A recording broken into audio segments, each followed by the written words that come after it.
ગુજરાતની પશ્ચિમે આવેલું દ્વારકા નગરની હિન્દુ શ્રદ્ધાળુઓ વિશેષ મહત્વ ધરાવે છે અને જન્માષ્ટમીના તહેવાર દરમિયાન અહીં વિશેષ ભીડ જોવા મળે છે. નગરના આકર્ષણનું મુખ્ય કેન્દ્ર અહીંનું જગત મંદિર છે.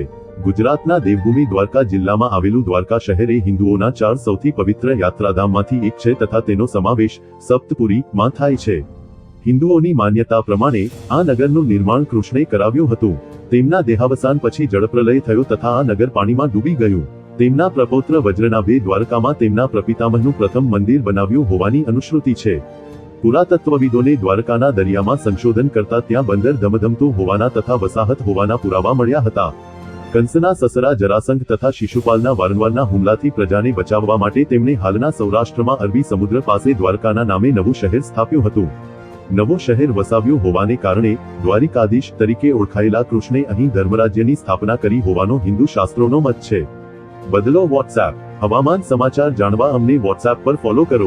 બીબીસી ન્યૂઝ ગુજરાતી હવે વોટ્સએપ પર. તમારા કામની સ્ટોરીઓ અને મહત્વના સમાચારો હવે સીધા જ તમારા મોબાઈલમાં વોટ્સએપમાંથી વાંચો.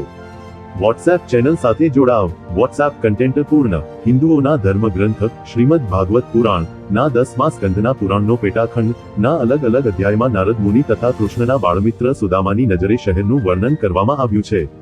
નવા નગર માટે દરિયાદેવે જગ્યા કરી આપી હતી અને સ્થાપત્યના દેવતા વિશ્વકર્મા દ્વારા તેનું નિર્માણ કરવામાં આવ્યું હતું, જેના મહેલ સોનાથી મળેલા હતા અને એમાં યદુવંશી રહેતા હતા. ઉપરોક્ત ધર્મગ્રંથના વિવરણ પ્રમાણે કૃષ્ણને અંતરિક્ષમાંથી અમંગળના આગમનનો અણસાર મળી ગયો હતો, એટલે તેમણે મહિલાઓ, બાળકો અને વૃદ્ધોને શંખોદ્વાર મોકલી દીધા, જ્યારે તેઓ યાદવ પુરુષો પ્રભાસ ક્ષેત્રમાં ગયા, જ્યાં તેમણે ધર્મકાર્ય અને દાન પુણ્ય કર્યા.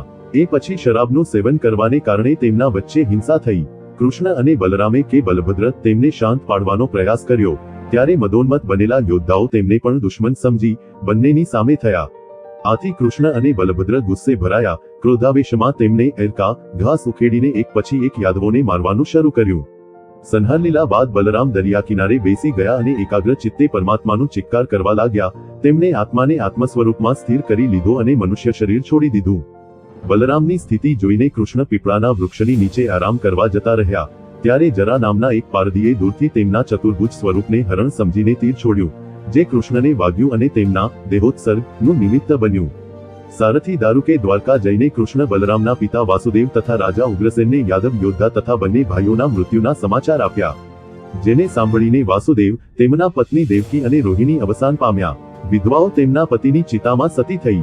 જો કે દ્વારકાની માન્યતા પર પાછા ફરીએ તો એ પછી અર્જુને જેનું કોઈ ન હતું તેવા યાદવોનું પિંડદાન કર્યું તથા બાકીના યદુવંશી સ્ત્રીઓ, બાળકો અને વૃદ્ધોને પોતાની સાથે ઇન્દ્રપ્રસ્થ લઈ ગયા અને ત્યાં તેમને વસાવ્યા.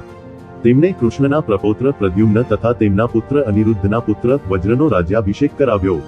આગળ જતા વજ્રનાભે દ્વારકામાં પોતાના વડદાદા કૃષ્ણનું મંદિર બંધાવ્યું હોવાની અનુશ્રુતિ છે.